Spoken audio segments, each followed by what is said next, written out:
नमस्कार, S news मध्ये आपलं स्वागत. मी स्नेहांकिता. सविस्तर बातम्यांपूर्वी टाकूयात एक नजर आजच्या ठळक घडामोडींवर.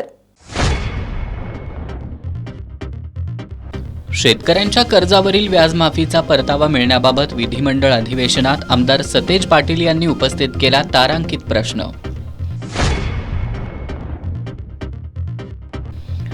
हातकणंगले तालुक्यातील रांगोळी ग्रामपंचायत सदस्याचा निर्घृण खून, मृतदेहाचे 2 तुकडे करून जाळले. खुनाचा प्रकार उघडकीस येताच अवघ्या 12 तासात स्थानिक गुन्हे अन्वेषण शाखेनं महिलेसह 4 केली अटक. थेट पाईपलाईनला गळकी योजना म्हणून हिनवणं हास्यास्पद. महाराष्ट्र प्रदेश महिला काँग्रेस सचिव भारती पोवार यांची टीका. दसऱ्यापर्यंत कचरा उठाव, इको फ्रेंडली स्वच्छतागृह आणि भटक्या कुत्र्यांचा बंदोबस्त न केल्यास महापालिका प्रशासकांना घेराव घालण्याचा दिला इशारा.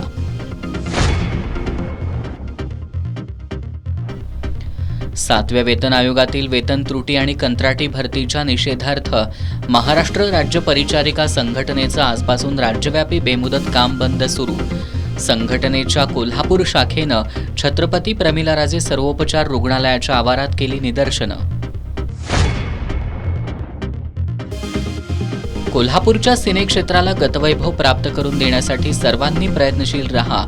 शिवाजी विद्यापीठाच्या BA फिल्म मेकिंग विभागामध्ये आयोजित व्याख्यानात प्रसिद्ध दिग्दर्शक डॉक्टर जब्बार पटेल यांचं आवाहन. हे आहे GTPL SPN डिजिटल नेटवर्क आणि आपण पाहत आहात चॅनल एस.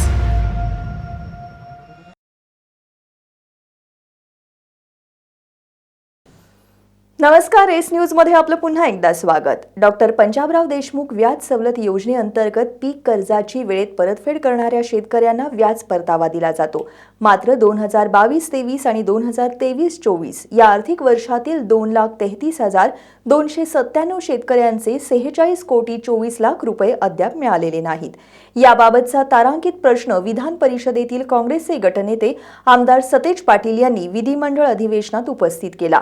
यावर उत्तर देताना सहकार मंत्री रावसाहेब पाटील यांनी व्याज सवलत मागणीच्या प्रस्तावांसाठी आवश्यक ती तरतूद करण्यात आली असून सहकार आयुक्त कार्यालयाकडून याबाबतचा निधी प्रस्ताव शासन प्राप्त झाला असल्याचं सांगितलं.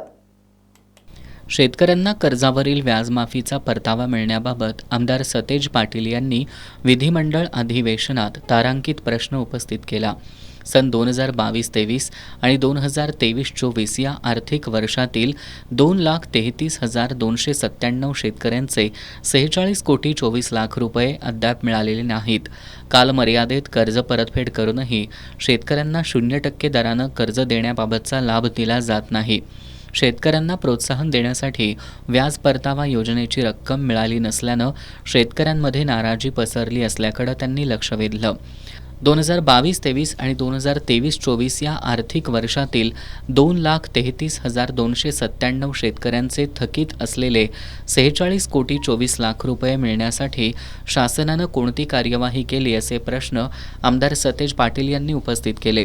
यावर उत्तर देताना सहकार मंत्री बाबासाहेब पाटील यांनी 2022-23 आणि 2023-24 या आर्थिक वर्षासाठीचे एकूण 57,38,000 लाभार्थ्यांचे 49 कोटी 4 लाख रुपये रक्कमेचे प्रस्ताव अदा करणं बाकी असल्याचं सांगितलं. 2022-23 आणि 2023-24 या वर्षातील व्याज सवलत मागणीच्या प्रस्तावासाठी आवश्यक ती अर्थसंकल्पीय तरतूद करण्यात आली असून सहकार आयुक्त कार्यालयाकडून याबाबतचा निधी प्रस्ताव शासनाला प्राप्त झाला असल्याची माहितीही त्यांनी दिली. कोल्हापूर शहराचा जिव्हाळ्याचा प्रश्न असणारा थेट पाईपलाईनचा प्रश्न आमदार सतेज पाटील यांनी 2009 पासून प्रयत्न करून मार्गी लावलाय. मात्र काही लोक थेट पाईपलाईन योजनेला गळकी योजना म्हणून हिनवत आहेत. ही बाब खूप हास्यास्पद आहे, अशी टीका महाराष्ट्र प्रदेश महिला काँग्रेसच्या सचिव आणि माजी नगरसेविका भारती पोवार यांनी पत्रकार बैठकीत केलाय. दसऱ्यापर्यंत शहरातील कचरा उठाव, इको फ्रेंडली स्वच्छतागृह आणि भटक्या कुत्र्यांचा बंदोबस्त न केल्यास महिला काँग्रेसच्या वतीनं महापालिका प्रशासकांना घेराव घालू, असा इशाराही पोवार यांनी दिलाय. कोल्हापूर शहराला स्वच्छ आणि मुबलक पाणीपुरवठा व्हावा यासाठी काँग्रेसचे विधान परिषदेतील गटनेते आमदार सतेज पाटील यांनी 2009 पासून सातत्यानं सर्वतोपरी प्रयत्न केले. सर्व नियम, अटी आणि कागदपत्रांची पूर्तता करून 2012 मध्ये या योजनेचा 144 कोटींचा पहिला हप्ता महानगरपालिकेकडे वर्ग केला. थेट पाईपलाईन योजनेचं पाणी काळंबावाडीपासून पुईखडी इथल्या वितरण व्यवस्थेपर्यंत व्यवस्थित पोहोच करण्याची जबाबदारी आमदार सतेज पाटील यांनी पूर्ण केली आहे. शहरातील पाण्याची अंतर्गत वितरण व्यवस्था सुरळीत करणं ही जबाबदारी महापालिका प्रशासनाची होती.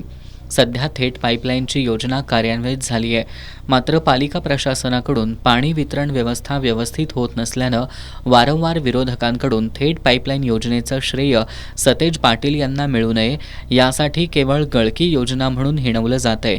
असं हिणवणं हे हास्यास्पद बाब असल्याचा टोला महाराष्ट्र प्रदेश महिला काँग्रेसचे सचिव माजी नगरसेविका भारती पोवार यांनी लगावलाय. कोल्हापूर शहराचा अतिशय महत्त्वाचा प्रश्न, जो प्रश्न पिण्याच्या पाण्याचा होता, कित्येकांनी त्याच्याकडे दुर्लक्ष केलं, अनेकांनी घोषणा केल्या, पण ती योजना कार्यान्वित करण्यामध्ये कुणीही पुढाकार घेतला नाही.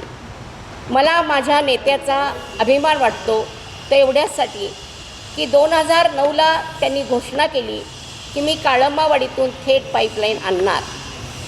अनेक नेते घोषणा करतात आणि गप्प बसतात, पण त्यापैकी सतेज पाटील नाही आहे.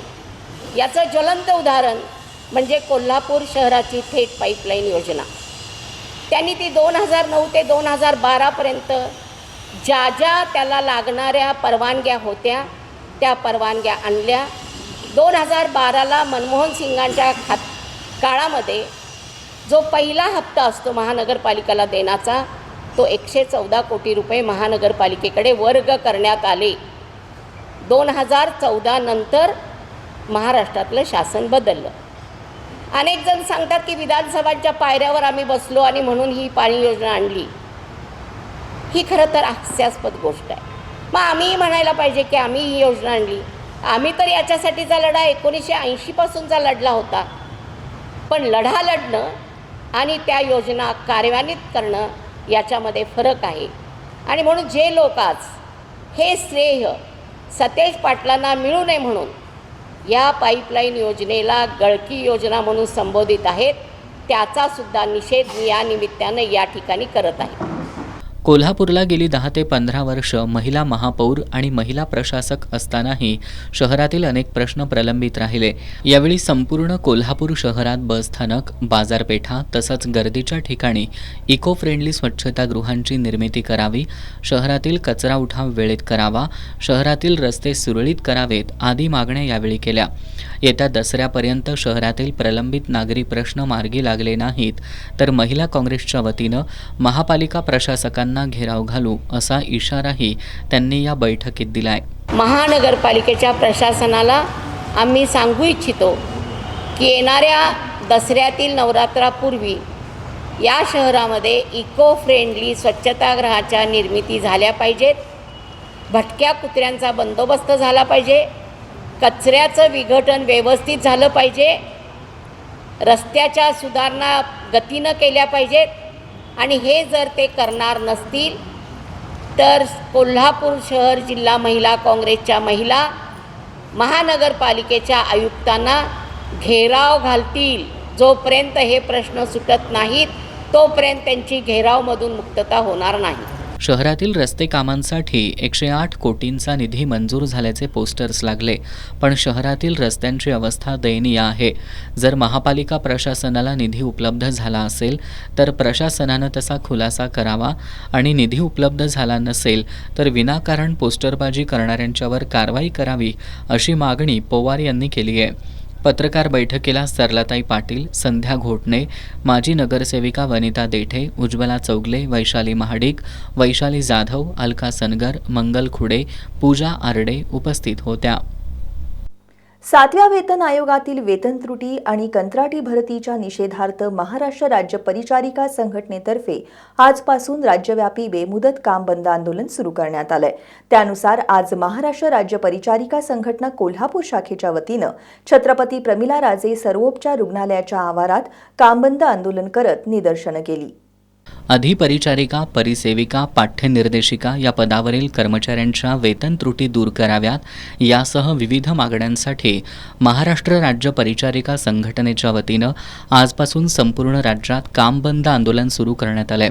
कोल्हापुरातही संघटनेच्या वतीनं छत्रपती प्रमिलाराजे सर्वोपचार रुग्णालयाच्या आवारात परिचारिकांनी बेमुदत काम बंद आंदोलन करत घोषणाबाजी केली. मागण्या मान्य होईपर्यंत बेमुदत काम बंद आंदोलन सुरू ठेवणार असल्याचं संघटनेच्या राज्य कार्यकारिणी सदस्या पल्लवी रेणके यांनी सांगितलं.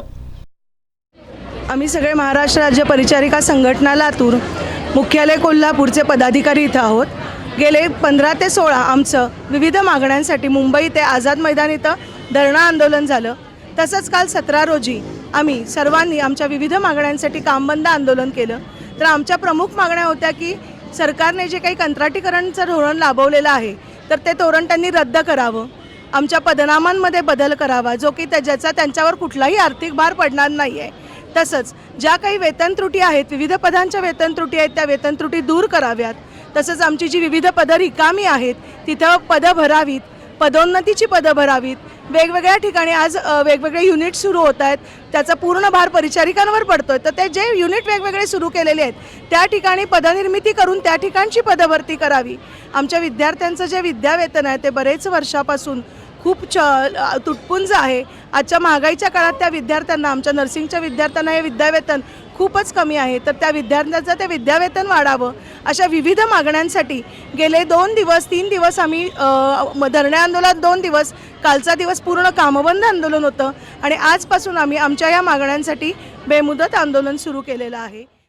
आंदोलनात कोल्हापूर शाखेचे कार्याध्यक्ष विराट चव्हाण, योगेश यादव, मनुजा रेणके, विमल कलकुटकी, मानसी मुळे, दत्ता ऐवळे, दीपक गुरव, राकेश ढाले, विनोद पवार, सॅमसंग कुरणे, अभिजित कवाळे, निहारिका हुपरीकर, जॉय येमले, विमल कलकुटकी, मानसी मुळे यांच्यासह परिचारिका सहभागी झाल्या होत्या. आगामी गणेशोत्सवामध्ये पारंपरिक वाद्ये, प्रबोधनात्मक देखावे, सामाजिक संदेश देणाऱ्या मंडळांना प्रोत्साहित करा. राज्यस्तरावर होणाऱ्या स्पर्धेत सहभागी होण्यासाठी पदाधिकाऱ्यांसोबत संवाद साधा. गुन्हेगारांचा सण उत्सवात शिरकाव होऊ नये यासाठी प्रतिबंधात्मक कारवाया वाढवा, अशा सूचना पोलीस अधीक्षक योगेश कुमार गुप्ता यांनी केल्या आहेत. गुरुवारी पोलीस मुख्यालयात झालेल्या गुन्हे आढावा बैठकीत ते बोलत होते. पोलीस मुख्यालयात गुरुवारी गुन्हे आढावा बैठक आयोजित करण्यात आली होती. आगामी काळातील गणेशोत्सव, अंमली पदार्थ विरोधी कारवाया, स्थानिक स्वराज्य संस्थांच्या निवडणुका या अनुषंगानं पोलीस अधीक्षकांनी जिल्ह्यातील प्रभारी अधिकाऱ्यांशी चर्चा केली. पोलीस ठाण्याकडील रेकॉर्डवरील गुन्हेगार, उपद्रवी संशयितांची यादी बनवून त्यांच्यावर प्रतिबंधात्मक कारवाया कराव्यात अशा सूचना पोलीस अधीक्षकांनी केल्यात. गणेशोत्सवादरम्यान साऊंड सिस्टीमचा वापर टाळून मंडळांनी पारंपरिक वाद्यांचा वापर करावा यासाठी प्रबोधन करण्याच्या दृष्टीनं पोलीस ठाण्याच्या हद्दीत बैठकांचं आयोजन करावं. आगमन आणि विसर्जन मिरवणुकीदरम्यान पारंपरिक बाज जपणाऱ्या मंडळांना प्राधान्य देण्यात यावं. तसेच प्रबोधनात्मक देखावे सादर करण्यास मंडळांसाठी स्पर्धेचं आयोजन करून त्यांना राज्यस्तरावर पोहोचण्यासाठी प्रयत्न करा, अशा सूचना त्यांनी केल्या. गणेशोत्सवादरम्यान सर्वोच्च न्यायालयानं घालून दिलेल्या नियम अटींचे काटेकोर पालन झालं पाहिजे. आवाज मर्यादेचं उल्लंघन करणाऱ्या मंडळांवर तात्काळ गुन्हे दाखल केले जातील, अशा सूचना मंडळाच्या पदाधिकाऱ्यांना द्या. जिल्ह्यातील प्रत्येक पोलीस ठाण्याच्या हद्दीतील गांजा, गुटखा, चरस, नशेच्या गोळ्यांची विक्री होणार नाही यावर संबंधित प्रभारी अधिकाऱ्यांनी लक्ष केंद्रित करावं आणि वारंवार अंमली पदार्थांची विक्री करणाऱ्यांचे रेकॉर्ड बनवून त्यांच्या विरोधात हद्दपारीचे प्रस्ताव बनवावेत. तस्करीचं जाळं समूळ नष्ट करण्यासाठी जास्तीत जास्त कारवाया करा, असे आदेशही पोलीस अधीक्षक योगेश कुमार गुप्ता यांनी या बैठकीत दिलेत. बैठकीला अप्पर पोलीस अधीक्षक धीरज कुमार बच्चू, अण्णासाहेब जाधव, पोलीस उपअधीक्षक आप्पासाहेब पवार, अजित टिके, सुवर्णा पत्की, पोलीस निरीक्षक रवींद्र कळमकर, संतोष डोके, सुशांत चव्हाण, श्रीराम कन्हेरकर, संजीव झाडे यांच्यासह प्रभारी अधिकारी उपस्थित होते. इचलकरंजी शहर काँग्रेसच्या वतीनं जनसुरक्षा विधेयकाचा निषेध करण्यात आला. यावेळी जोरदार घोषणाबाजी करत विधेयकाची होळी करण्यात आली. केंद्र सरकारनं आणलेलं जनसुरक्षा विधेयक हे लोकशाही विरोधी असून सर्वसामान्य जनतेच्या हक्कांवर गदा आणणारं आहे असा आरोप इचलकरंजी शहर काँग्रेसच्या वतीनं करण्यात आलाय. या विधेयकाच्या निषेधार्थ महात्मा गांधी पुतळा इथं जोरदार निदर्शनं करण्यात आली. यावेळी घोषणाबाजी करत विधेयकाची होळी करण्यात आली. याप्रसंगी बोलताना माजी नगरसेवक शशांक बावचकर यांनी हे विधेयक म्हणजे लोकांच्या मूलभूत अधिकारांवर गदा आणण्याचा प्रयत्न असल्याचा आरोप केला. आंदोलनात माजी नगरसेवक राहुल खंजिरे, संजय कांबळे, बाबासाहेब कोतवाल आदी सहभागी झाले होते. ग्रामस्थांना विचारात न घेता करवीर तालुक्यातील भामटे आणि चिंचवडे या 2 गावांचा सांगरूळ जिल्हा परिषद मतदारसंघात समावेश करण्यात आलाय. याचा निषेध म्हणून आगामी जिल्हा परिषद आणि पंचायत समितीच्या मतदानावर बहिष्कार टाकून उग्र आंदोलन छेडण्याचा इशारा या गावामधील पदाधिकाऱ्यांनी आयोजित केलेल्या बैठकीत दिलाय. यावेळी प्रशासनाच्या विरोधात तीव्र घोषणा देण्यात आल्या आहेत. जिल्हा परिषद पंचायत समितीच्या निवडणुकीच्या अनुषंगानं मतदारसंघाच्या रचना करण्यात आल्यात.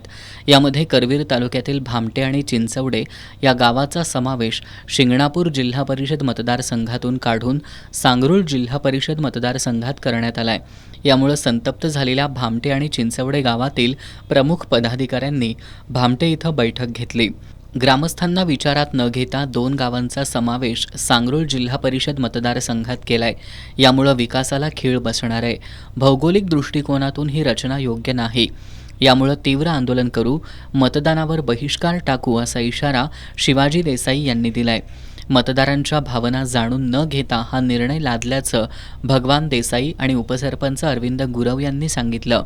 बैठकीला सरपंच शिवाजी कांबळे, उपसरपंच अरविंद गुरव, उत्तम देसाई, प्रकाश देसाई, डॉक्टर इंद्रजित पाटील, रमेश पाटील, सुरेश पाटील, सुरसेन पाटील, सुनील देसाई, हिंदूराव देसाई, बाजीराव जाधव, संजय पाटील यांच्यासह दोन्ही गावातील ग्रामस्थ उपस्थित होते.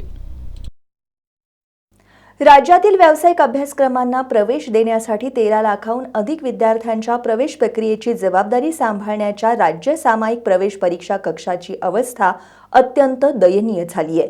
संपूर्ण यंत्रणा केवळ 13 कर्मचाऱ्यांवर सुरू आहे. या कक्षातील रिक्त पदे भरण्याबाबत शासनानं कोणती कार्यवाही केली आहे असा प्रश्न विधान परिषदेतील काँग्रेसचे गटनेते आमदार सतेज पाटील यांच्यासह अन्य सदस्यांनी विधिमंडळ अधिवेशनात उपस्थित केला. यावर खुलासा करताना उच्च आणि तंत्र शिक्षण मंत्री चंद्रकांत पाटील यांनी राज्य सामायिक प्रवेश परीक्षा कक्षामध्ये अन्य विभागातील अधिकाऱ्यांच्या सेवा उपलब्ध करून घेण्यात आल्या असल्याची माहिती दिली. राज्य सामायिक प्रवेश परीक्षा कक्षातील रिक्त पदांमुळे परीक्षेच्या व्यवस्थापनात अडचणी येत असल्याबाबतचा प्रश्न आमदार सतेज पाटील यांच्यासह अन्य सदस्यांनी विधान परिषदेत उपस्थित केला. या कक्षाला मंजूर असलेल्या 30 पदांपैकी तब्बल 17 पदं 10 वर्षांपासून रिक्त आहेत. सीईटी कक्षातील 13 पदांपैकी सनदी अधिकाऱ्यांची 2 पदं शासनानं थेट भरलेली आहेत. तर महत्त्वाची असलेली परीक्षा समन्वयक ही 4 पदं प्रतिनियुक्तीनं भरली असून उर्वरित 7 पदं कंत्राटी पद्धतीनं भरली आहेत. सीईटी कक्षातील रिक्त पदांमुळे विद्यार्थ्यांच्या शैक्षणिक कारकिर्दीवर विपरीत परिणाम होतोय. हे खरं आहे काय? या कक्षातील रिक्त पदं भरण्याबाबत शासनानं कोणती कार्यवाही केली आहे असे प्रश्न त्यांनी उपस्थित केले. यावर खुलासा करताना उच्च आणि तंत्र शिक्षण मंत्री चंद्रकांत पाटील यांनी शासन निर्णयान्वये राज्य सामायिक प्रवेश परीक्षा कक्षातून एकूण 30 पदं निर्माण केली असून यामध्ये अन्य विभागातील अधिकाऱ्यांच्या सेवा उपलब्ध करून घेण्यात आल्या असल्याची माहिती दिली. त्याचबरोबर 20 जून 2025 आणि 26 जून 2025 रोजीच्या शासन पत्रान्वये सहाय्यक परीक्षा समन्वयक, प्रशासकीय अधिकारी आणि प्रबंधक ही रिक्त पदं प्रतिनियुक्तीनं भरण्याबाबत अधिकाऱ्यांकडून इच्छुकता मागवण्यात आली असल्याचं त्यांनी सांगितलं. इचलकरंजीतील जुना चंदूर रोड परिसरात शहराच्या भरवस्तीत गवा दिसल्यानं नागरिकांमध्ये भीतीचं वातावरण पसरलंय. भरवस्तीत गवा आल्याची माहिती नागरिकांनी वन विभागाला दिली. आज सकाळी शोध घेतला असता गवा आढळून आला नाही. स्वच्छ भारत अभियानांतर्गत स्वच्छ सर्वेक्षण सुपर स्वच्छ लीग विशेष श्रेणीत पन्हाळा गिरीस्थान नगर परिषदेनं देशपातळीवर यश मिळवलंय. दिल्लीतील विज्ञान भवनात राष्ट्रपती द्रौपदी मुर्मू यांच्या हस्ते पन्हाळा शहराचा गौरव करण्यात आला. हा पुरस्कार नगर विकास राज्यमंत्री माधुरी मिसाळ, मुख्याधिकारी चेतन कुमार माळी आणि पाणी पुरवठा अभियंता प्रिया तारळेकर यांनी स्वीकारला. देशांतर्गत स्वच्छ भारत अभियान स्वच्छ सर्वेक्षणाचे निकाल नुकतेच जाहीर झालेत. यात पन्हाळा नगर परिषदेनं सुपर स्वच्छ लीग श्रेणीत पुन्हा एकदा यश संपादन केलंय. दिल्लीतील विज्ञान भवनात राष्ट्रपती द्रौपदी मुर्मू यांच्या हस्ते पन्हाळा शहराचा गौरव करण्यात आला. नगरविकास राज्यमंत्री माधुरी मिसाळ, मुख्याधिकारी चेतन कुमार माळी आणि पाणीपुरवठा अभियंता प्रिया तारळेकर यांनी पुरस्कार स्वीकारला. यावेळी नगर परिषद कर्मचारी नंदकुमार कांबळे, अभियंता श्वेता खंडागळे हजर होते. पन्हाळा शहर कचरामुक्त आणि हागणदारी मुक्त शहर यासारख्या विविध घटकांमध्ये पन्हाळा शहरानं उत्कृष्ट कामगिरी केली आहे. या स्वच्छता अभियानात सर्व लोकप्रतिनिधी, जिल्हा प्रशासनातील अधिकारी, शहरातील नागरिक, पन्हाळा नगर परिषद प्रशासन, अधिकारी, कर्मचारी यांचे प्रयत्न महत्त्वाचे ठरले. स्वच्छ सर्वेक्षणामध्ये सुपर स्वच्छ लीग ही एक नवी आणि महत्त्वपूर्ण श्रेणी समाविष्ट करण्यात आली आहे. मागील 3 वर्षांपासून स्वच्छतेमध्ये सातत्यानं उत्कृष्ट कामगिरी करणाऱ्या निवडक शहरांसाठी ही श्रेणी सुरू करण्यात आली आहे. या लीगमध्ये आपलं स्थान टिकवण्यासाठी किमान 85% गुण मिळवणं आवश्यक आहे. पन्हाळा शहरानं हे आव्हान यशस्वीरित्या पूर्ण करत 85%पेक्षा अधिक गुण मिळवून आपलं स्थान बळकट केलंय. कोल्हापुरातील मध्यवर्ती बस स्थानक परिसरात असणाऱ्या कर्मवीर भाऊराव पाटील यांच्या पुतळा परिसराची प्रचंड दुरावस्था झाली आहे. महानगरपालिकेनं तात्काळ या ठिकाणी स्वच्छता आणि सुशोभीकरण केलं नाही तर भविष्यात तीव्र आंदोलन छेडू असा इशारा संविधान युवा प्रतिष्ठान, आंबेडकरवादी संघटना आणि वंचित बहुजन आघाडीच्या वतीनं देण्यात आलाय. कोल्हापूर मध्यवर्ती बसस्थानक परिसरातील कर्मवीर भाऊराव पाटील यांच्या पुतळ्याचं 1981 साली अनावरण करण्यात आलं. मात्र ज्यांनी शिक्षणाची गंगा घरोघरी पोहोचवली, बहुजनांची पोरं शिकली पाहिजेत यासाठी ज्यांनी आपलं आयुष्य खर्ची घालवलं, संपूर्ण आयुष्य समाजाच्या उद्धारासाठी अर्पण केलं, अशा या महापुरुषाच्या पुतळा परिसराची दुरावस्था झाली आहे. या परिसरात मोठ्या प्रमाणात तण वाढलाय. रात्रीच्या वेळी या परिसरात मद्यपींचा वावर असतो. अस्वच्छता झाल्यानं या परिसराला कुणी वाली आहे का नाही असा सवाल नागरिक विचारतायत. पुतळ्याचा रंगही गेलाय. या परिसराच्या दुरवस्थेबाबत संविधान युवा प्रतिष्ठान, आंबेडकरवादी संघटना आणि वंचित बहुजन आघाडी यांनी अनेक वेळा महापालिकेकडे तक्रार केली. मात्र महापालिका प्रशासनानं याकडे दुर्लक्ष केलंय. त्यामुळे परिसराची स्वच्छता आणि पुतळ्याचं सुशोभीकरण झालं नाही तर याविरोधात तीव्र आंदोलन छेडू असा इशारा त्यांनी दिलाय. याच्या अगोदर देखील आम्ही वारंवार महानगरपालिकेला निवेदनाद्वारे कल्पना दिलेली आहे. शाहू फाउंडेशनचं आपलं एक त्या ठिकाणी निवेदन त्यांना दिलेलं आहे की या ठिकाणी आपण सुशोभीकरण करावं, महापुरुषांच्या पुतळ्याची डागडुजी करावी. तरी आजपर्यंत कोणतीही दखल महानगरपालिकेनं घेतलेली नाही. यापुढे आम्ही एक निवेदन देऊ आणि जर या ठिकाणी हा ओपन बार आणि या परिसराचं जर का महानगरपालिकेनं सुशोभीकरण करून हा परिसर स्वच्छता नाही जर केली तर एक भविष्यामध्ये मोठं आंदोलन या ठिकाणी करण्यात येईल. कोल्हापुरात राज्याच्या विविध भागातून अनेक पर्यटक येत असतात. त्यामुळं महापुरुषांच्या पुतळ्यांची रंगरंगोटी आणि पुतळा परिसर महापालिकेनं नेहमी स्वच्छ ठेवणं गरजेचं आहे. संगीत सूर्य केशवराव भोसले नाट्यगृहाच्या पुनर्बांधणी कामाची नूतन अतिरिक्त आयुक्त रविकांत अडसूळ यांनी पाहणी केली आहे. पाहणी दरम्यान संबंधित अधिकाऱ्यांसोबत चर्चा करून कामाचा आढावा घेतला. संगीत सूर्य केशवराव भोसले नाट्यगृहाच्या पुनर्बांधणी कामाची नूतन अतिरिक्त आयुक्त रविकांत अडसूळ यांनी गुरुवारी सायंकाळी पाहणी केली. यावेळी अधिकाऱ्यांसोबत कामाबाबत चर्चा करून त्यांनी आढावा घेतला. यानंतर खासबाग मैदानाचीही त्यांनी पाहणी केली. यावेळी शहर अभियंता रमेश मस्कर, सहाय्यक अभियंता सुरेश पाटील, कनिष्ठ अभियंता मिलिंद पाटील, व्यवस्थापक समीर महाबरी, श्री लक्ष्मी हेरिकॉनचे प्रतिनिधी श्रीनिवास पाटील आणि व्ही.के. पाटील उपस्थित होते. यावेळी अतिरिक्त आयुक्त अडसूळ यांनी पहिल्या आणि दुसऱ्या टप्प्यातील कामं दर्जेदार करावीत अशा सूचना संबंधित ठेकेदाराला दिल्या. नाट्यगृह कायमस्वरूपी उपयोगात येणार असल्यानं गुणवत्ता आणि टिकाऊपणा आवश्यक असल्याचं त्यांनी सांगितलं. दरम्यान तिसऱ्या टप्प्यातील अंतर्गत सजावट, ध्वनी प्रणाली, CCTV, विद्युत व्यवस्था, अग्निशमन यंत्रणा आणि वातानुकूलित यंत्रणेची कामं मंजूर झाली असल्याची माहिती शहर अभियंता रमेश मस्कर यांनी दिली.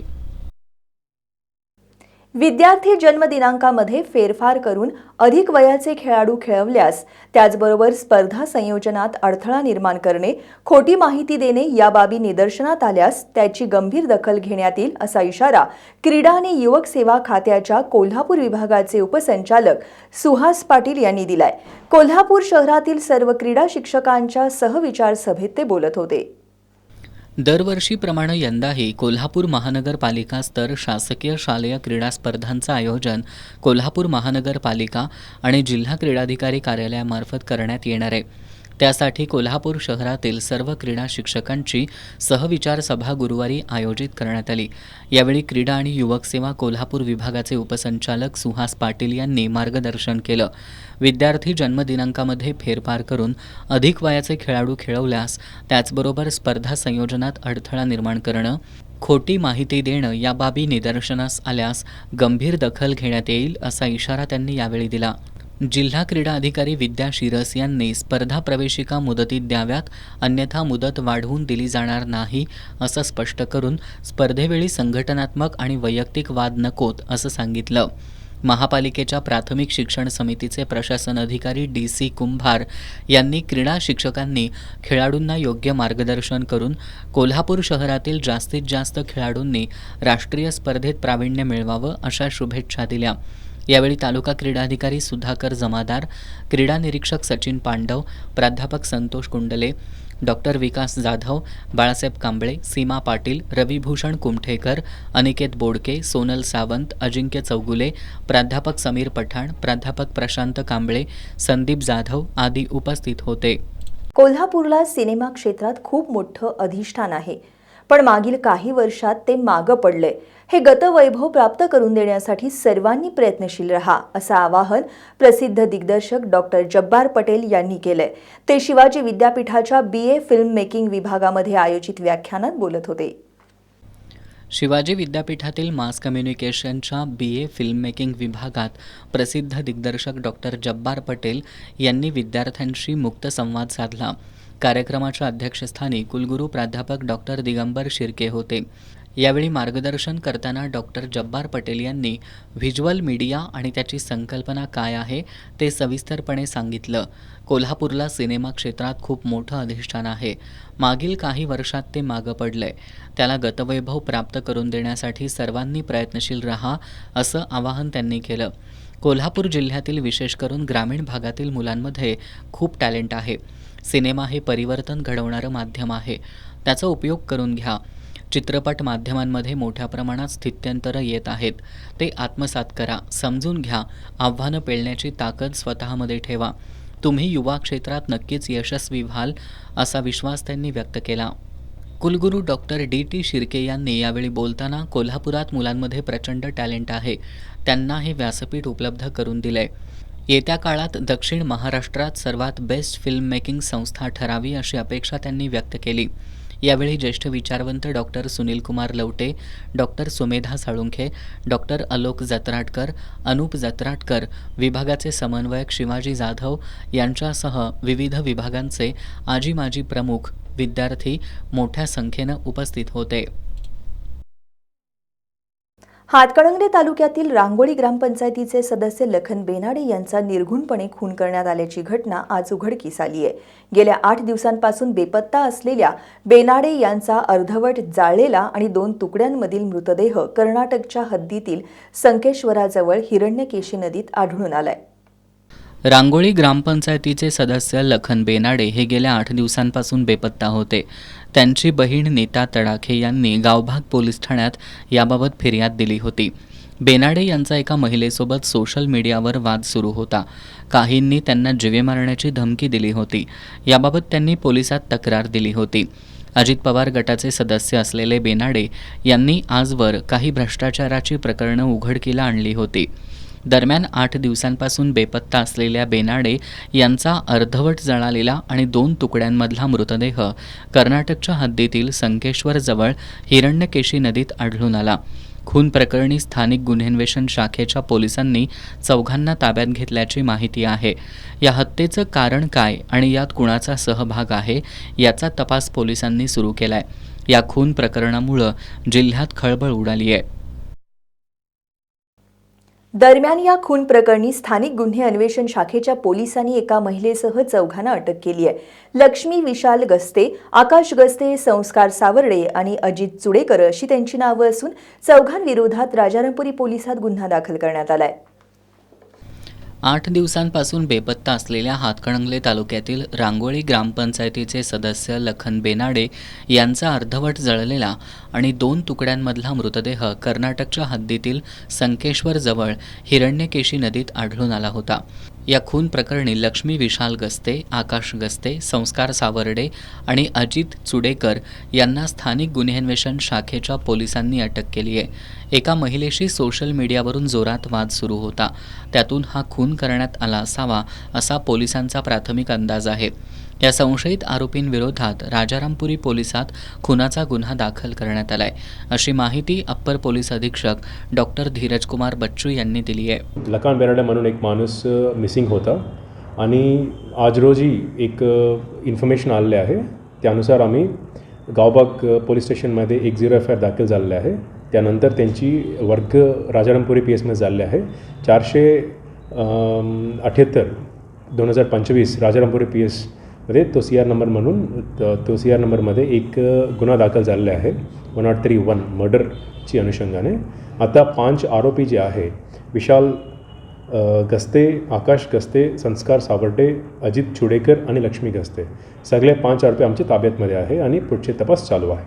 स्थानिक गुन्हे शाखेचे पोलीस निरीक्षक रवींद्र कळमकर, पोलीस उपनिरीक्षक संतोष गळवे, अंमलदार वैभव पाटील, गजानन गुरव, विशाल खराडे, योगेश गोसावी, राजू कांबळे, संतोष बर्गे, प्रदीप पाटील, विलास किरोळकर, अमित सरजे, महादेव कुराडे, हंबीरराव अत्तिगरे, अरविंद पाटील, शिवानंद मठपती, सायली कुलकर्णी, भाग्यश्री कुलकर्णी यांनी या कारवाईत सहभाग घेतला. संच मान्यतेसाठी 30 सप्टेंबरची विद्यार्थी पटसंख्या ग्राह्य धरावी अशी मागणी महाराष्ट्र राज्य खाजगी प्राथमिक शिक्षक आणि शिक्षकेतर महासंघाच्या वतीनं करण्यात आली आहे. शिक्षण उपसंचालक कार्यालयास या मागणीचे निवेदन देण्यात आलं. यावर्षीची शिक्षक संच मान्यता 31 जुलैच्या विद्यार्थी पटसंख्येवर निश्चित होणार असल्याचं पत्र जिल्हा परिषद प्राथमिक शिक्षण अधिकाऱ्यांनी काढलंय. सरल पोर्टलवर इयत्ता पहिलीमध्ये नव्यानं प्रवेश घेणाऱ्या विद्यार्थ्यांची नोंदणी करताना अनेक अडचणी येत आहेत. त्यामुळे 31 जुलैच्या विद्यार्थी संख्येवर आधारित संच मान्यता केल्यास अनेक शाळांमधील शिक्षक अतिरिक्त ठरण्याची शक्यता आहे.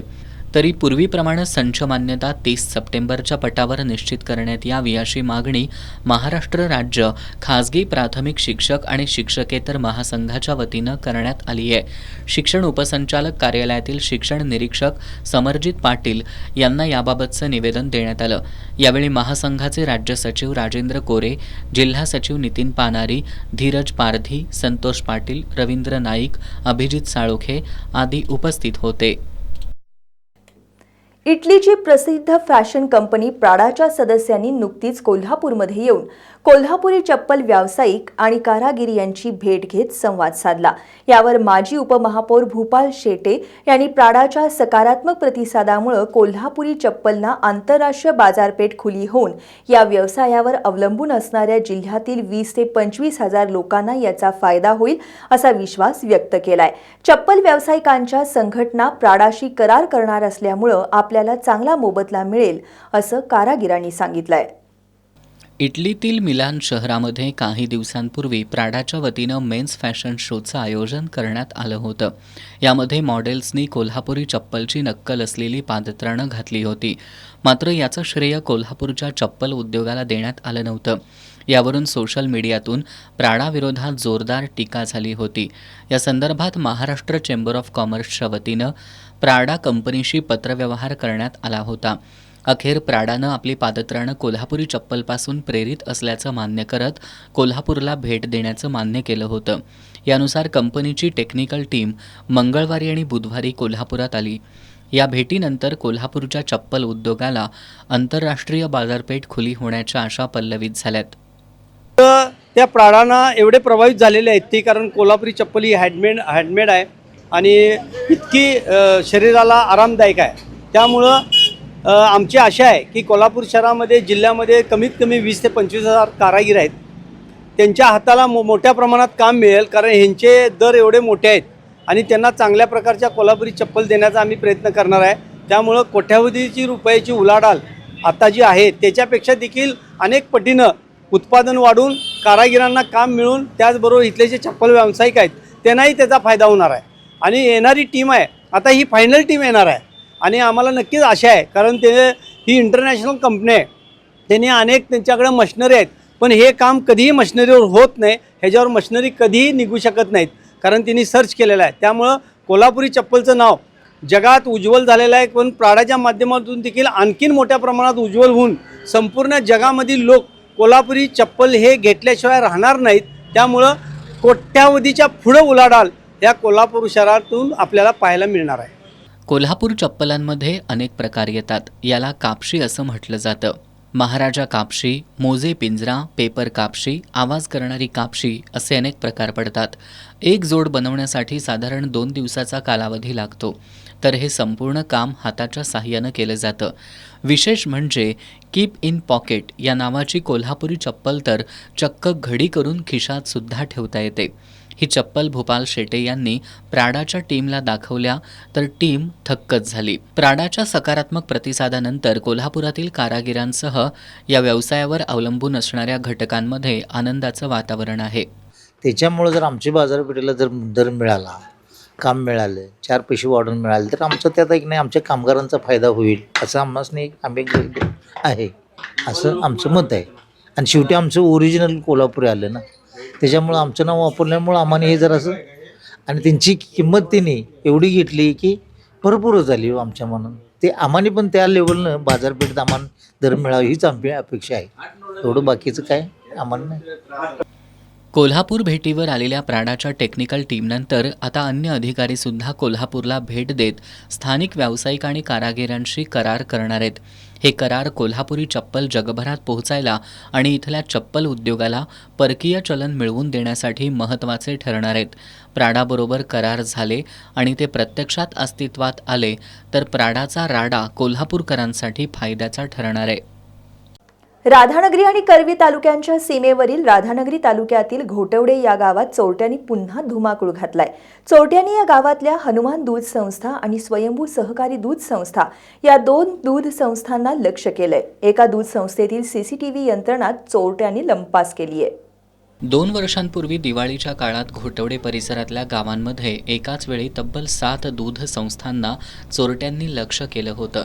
त्यानंतर आज पहाटे 2च्या सुमारास राधानगरी तालुक्यातील घोटवडे इथल्या 2 दूध संस्थांमध्ये चोरट्यांनी चोरी केली आहे. एका दूध संस्थेत तर चोरी उघडकीस येऊ नये यासाठी चोरट्यांनी सीसीटीव्ही यंत्रणाच लंपास केली.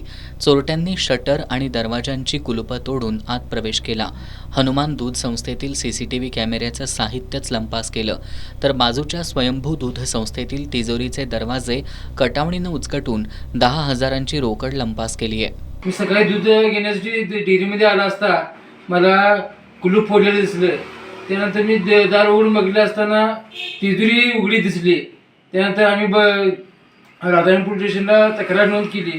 त्यानंतर पोलीस येऊन त्यांनी तपास केलेला आहे आणि आमची कॅश थोडी गेलेली आहे, तसंच दप्तर विस्कटलेलं आहे. इतर साहित्याची नासधूससुद्धा केलेलं आहे. शेजारच्या डेअरीत फोड केली, तिथल्याही CCTVचे फुटेज असतं का नासधूस करून तिथले फुटेज गायब केलेलं आहे. या दोन्ही दूध संस्थांचे व्यवहार कॅशलेस पद्धतीने सुरू असल्यानं या ठिकाणी किरकोळ खर्चासाठी ठेवलेली रक्कम चोरट्यांच्या हाती लागली. 1 वर्षांपूर्वी याच परिसरात चोरट्यांनी बंद घरं, सहकारी संस्थांच्या इमारती आणि ज्वेलर्सच्या दुकानांना लक्ष्य करत चोऱ्या केल्या होत्या. आता पुन्हा एकदा सहकारी संस्थांना लक्ष्य केल्यानं स्थानिक नागरिकांमध्ये भीतीचं वातावरण आहे. हिंदू जनसंघर्ष समितीच्या वतीनं हिंदू धर्मियांच्या विविध मागण्यांसाठी छत्रपती शिवाजी महाराज चौकात गेल्या 8 दिवसांपासून सुनील सामंत, संदीप सासने आणि राजू तोरसकर यांनी आमरण उपोषण सुरू केलं होतं. राज्य सरकारने या संदर्भात हिंदू जनसंघर्ष समितीच्या शिष्टमंडळासोबत सकारात्मक चर्चा करत मागण्या मान्य करण्याचं आश्वासन दिल्यानंतर आज 3 कार्यकर्त्यांनी उपोषण मागं घेतलं. हिंदू जनसंघर्ष समितीच्या वतीनं गेली वर्षभर विविध मागण्यांसाठी सरकार दरबारी पाठपुरावा सुरू आहे. मात्र सरकारकडून याबाबत अद्याप कार्यवाही करण्यात आलेली नाही. त्यामुळं गेल्या 8 दिवसांपासून हिंदू जनसंघर्ष समितीचे संदीप सासने, राजू तोरसकर आणि सुनील सामंत यांनी कोल्हापुरातील छत्रपती शिवाजी महाराज चौकात आमरण उपोषण सुरू केलं होतं. मशिदीवरील अनधिकृत भोंगे हटवा, शिवभक्तांवरील खोटे गुन्हे मागं घ्या, हिंदू धर्म देवता महापुरुष यांच्याबद्दल अपमानास्पद वक्तव्य करणाऱ्यांवर कारवाई करा, चिथावणीखोर स्टेटस आणि पोस्ट समाज माध्यमात प्रसारित करणाऱ्यांवर कठोर कारवाई करा, बांगलादेशी आणि रोहिंग्यांची घुसखोरी थांबवा यासह अन्य मागण्यांसाठी हिंदू जनसंघर्ष समितीच्या वतीनं आमरण उपोषण सुरू होतं. दरम्यान हिंदू जनसंघर्ष समितीच्या शिष्टमंडळाला राज्य सरकारनं सकारात्मक निर्णय घेऊ अशी ग्वाही दिल्यानंतर आज हे उपोषण मागं घेण्यात आलं. शिवप्रतिष्ठान हिंदुस्थानचे संस्थापक संभाजी भिडे यांच्या हस्ते उपोषणकर्त्यांना सरबत देऊन उपोषणाची सांगता करण्यात आली. यावेळी हिंदू एकताचे शहर अध्यक्ष गजानन तोडकर, उदय भोसले, आनंदराव पवळ, अभिजित पाटील, विक्रमसिंह जरग, सौरभ निकम, मनोहर सौरभ, बंडा साळुंखे, आरती साळोखे, शोभा शेलार आदी उपस्थित होते. वेदगंगा नदीत उडी घेतलेल्या भुदरगड तालुक्यातील देवकेवाडी इथल्या 25 वर्षीय तरुणाचा मृतदेह तब्बल 26 दिवसानंतर कुन्नूर भोजवाडीजवळील नदीपात्रात आढळून आला. अमित तानाजी रोकडे असे या तरुणाचं नाव असून तो कागल इथं एका हॉटेलमध्ये काम करत होता. 21 जून रोजी आपल्या गावी जात असताना भुदरगड तालुक्यातील कूर इथल्या वेदगंगा नदीवरील पुलावर दुचाकी उभी करून त्यानं नदीत उडी घेतली होती. कुन्नूर भोज पुलाजवळ वेदगंगा नदी झाडात त्याचा मृतदेह आढळून आला. निपाणी ग्रामीण पोलिसांनी अग्निशमन दलाच्या मदतीनं मृतदेह पाण्यातून बाहेर काढला. कोल्हापूर महापालिका कार्यक्षेत्रातील पाटबंधारे विभागाच्या ब्ल्यू लाईनमधील बेकायदेशीर बांधकामं तात्काळ थांबवण्यात यावीत अशी मागणी कोल्हापूर शहर बांधकाम विरोधी कृती समितीनं केली आहे. समितीच्या शिष्टमंडळानं कोल्हापूर महापालिकेच्या विषय घटक योजनेचे उपसंचालक दिलीप कदम यांची भेट घेऊन मागणीचं निवेदन दिलं. याप्रसंगी श्रीराम कोगनोळीकर, विश्वजित जाधव, गौरव पाटील उपस्थित होते. पुरातत्व खात्याचे सहाय्यक संचालक विलास वाहने आणि जिल्हाधिकारी अमोल येडगे यांनी नुकतीच श्री अंबाबाई मंदिराची पाहणी केली आहे. मंदिर विकासासाठी मंजुरी दिलेल्या कामांना प्रत्यक्षात सुरुवात झाली असून नवरात्रापूर्वी काम पूर्ण करण्यासाठी आम्ही प्रयत्न करणार आहे अशी माहिती देवस्थानचे सचिव शिवराज नाईकवाडे यांनी दिली आहे. करवीर निवासिनी श्री अंबाबाई मंदिराच्या विकासासाठी 1445 कोटीचा विकास आराखडा मंजूर झालाय. पहिल्या टप्प्यातील 509 कोटी निधीपैकी 143 कोटीच्या कामांना मंगळवारी उच्चाधिकार समितीनं मान्यता दिली आहे.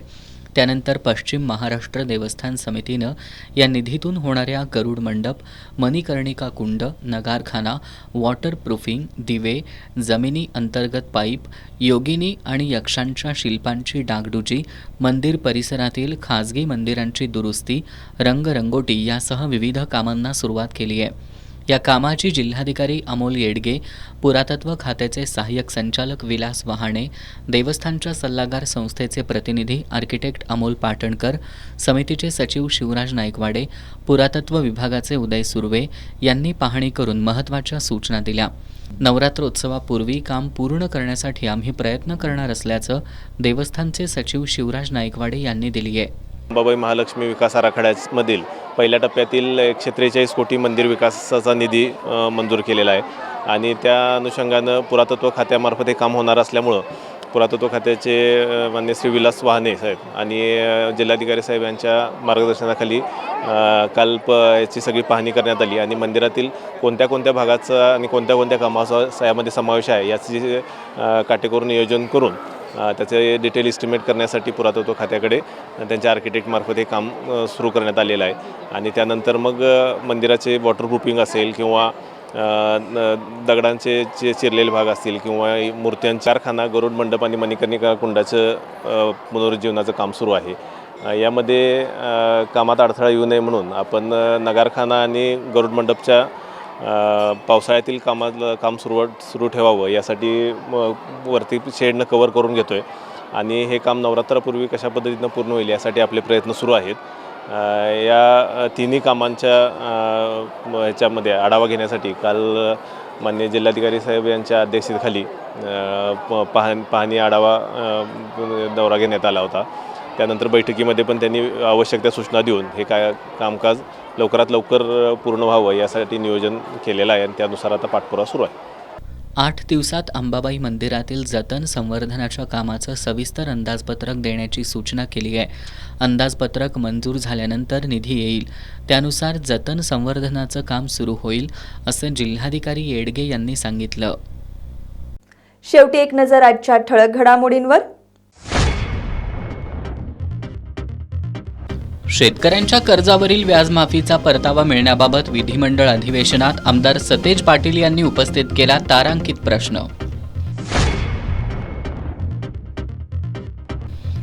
हातकणंगले तालुक्यातील रांगोळी ग्रामपंचायत सदस्याचा निर्घृण खून, मृतदेहाचे 2 तुकडे करून जाळले. खुनाचा प्रकार उघडकीस येताच अवघ्या 12 तासात स्थानिक गुन्हे अन्वेषण शाखेनं महिलेसह 4 केली अटक. थेट पाईपलाईनला गळकी योजना म्हणून हिनवणं हास्यास्पद. महाराष्ट्र प्रदेश महिला काँग्रेस सचिव भारती पोवार यांची टीका.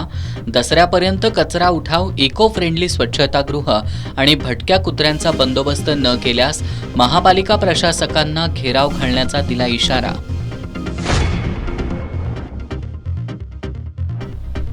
सातव्या वेतन आयोगातील वेतन त्रुटी आणि कंत्राटी भरतीच्या निषेधार्थ महाराष्ट्र राज्य परिचारिका संघटनेचं आजपासून राज्यव्यापी बेमुदत काम बंद सुरू. संघटनेच्या कोल्हापूर शाखेनं छत्रपती प्रमिलाराजे सर्वोपचार रुग्णालयाच्या आवारात केली निदर्शनं. कोल्हापूरच्या सिनेक्षेत्राला गतवैभव प्राप्त करून देण्यासाठी सर्वांनी प्रयत्नशील रहा. शिवाजी विद्यापीठाच्या BA फिल्म मेकिंग विभागामध्ये आयोजित व्याख्यानात प्रसिद्ध दिग्दर्शक डॉक्टर जब्बार पटेल यांचं आवाहन. आणि याबरोबरच आजचं बातमीपत्र संपलं. नमस्कार.